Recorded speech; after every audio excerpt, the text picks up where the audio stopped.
lupa subscribe. Jangan lupa subscribe. Assalamualaikum warahmatullahi wabarakatuh. Jumpa kita kembali, sahabat BN. Banyak sekali sekarang orang yang bertanya-tanya, apa magnet dari kesuksesan Anies Baswedan, Capres nomor urut 1 pada Pilpres 2024 ini. Sahabat BN, kita agaknya banyak yang bertanya-tanya, apa yang menjadi magnet kesuksesan Anies Baswedan selama ini? Padahal dia bukan orang yang kaya raya. Dia tidak memiliki rumah yang banyak.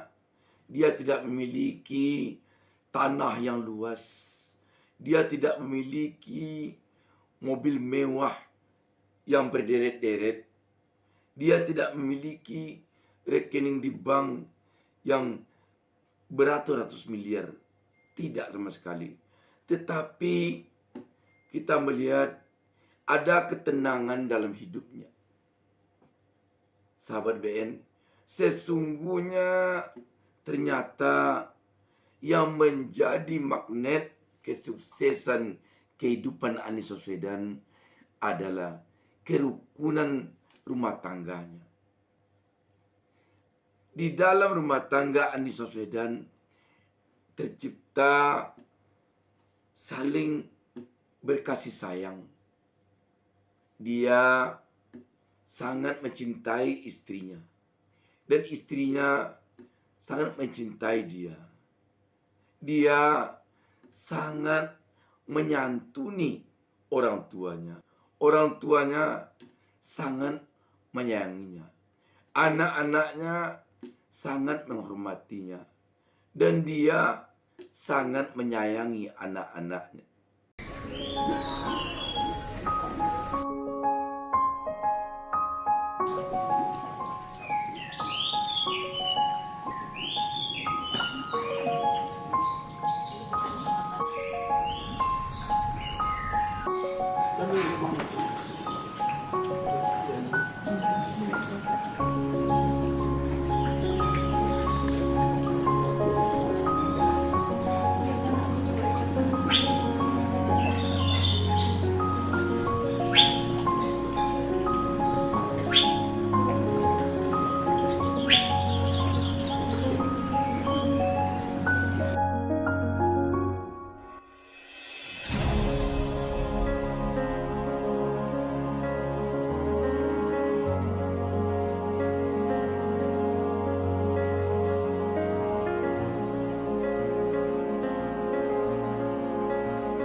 Assalamualaikum warahmatullahi wabarakatuh. Saya Ferry Farhati, ibu dari 4 orang anak. Saya akan bercerita tentang membangun keluarga dari nol bersama Mas Anies.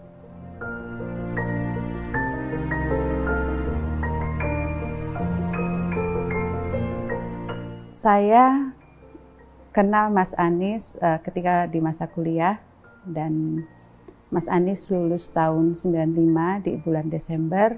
Saya lulus di bulan Maret, Februari atau Maret di tahun 96. Nah, waktu itu saya sudah dilamar oleh Mas Anies. Bulan Mei kami menikah. Bulan Mei menikah, tidak lama setelah itu bulan Juli kami berangkat sekolah. Umur kami 27 waktu itu.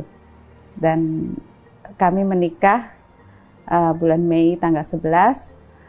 Mas Anies sudah mendapatkan beasiswa untuk sekolah di Amerika Serikat.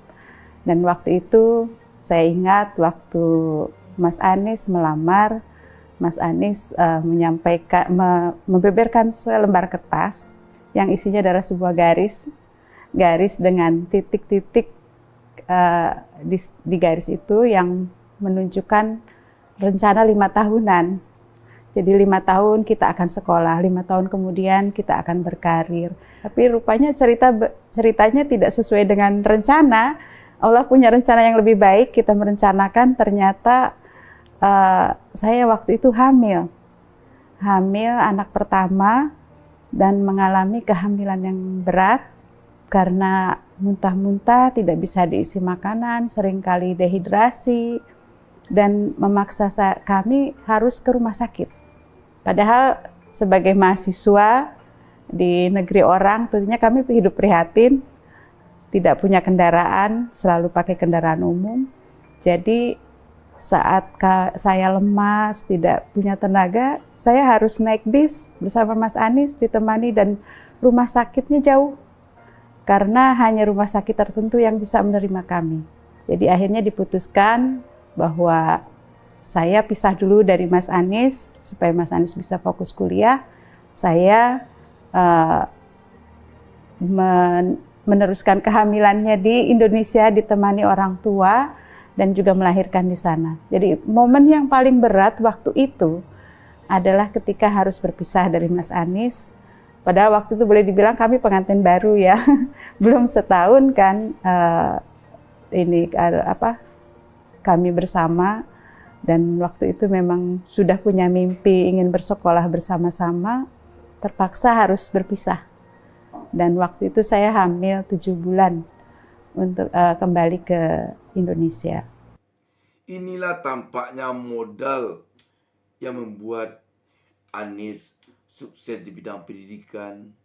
Ketika dia menjadi rektor Pramadina, dia sukses. Anies sukses memimpin ketika dia menjadi gubernur DKI Jakarta. Peranan istrinya, Ibu Ferry, Anies sendiri yang mengatakan sangat besar sekali. Dibandingkan dengan capres lain, Anies Baswedan memang mungkin kalah dari segi harta kekayaan yang berlimpah. Dia tidak punya tanah yang luas atau perkebunan sawit yang luas. Dia tidak punya tambang, tidak punya pabrik, dan tidak punya perusahaan apapun. Dia tidak punya rumah mewah yang banyak. Dia tidak punya mobil bagus yang berderet-deret. Tetapi dia punya satu kekayaan yang tidak ternilai harganya. Apa itu? Dia punya seorang istri, Ibu Ferry. Bahkan dia katakan, yang membuat dia sukses adalah kekuatan dari istrinya, Ibu Ferry. Demikian sahabat. Wassalamualaikum warahmatullahi wabarakatuh.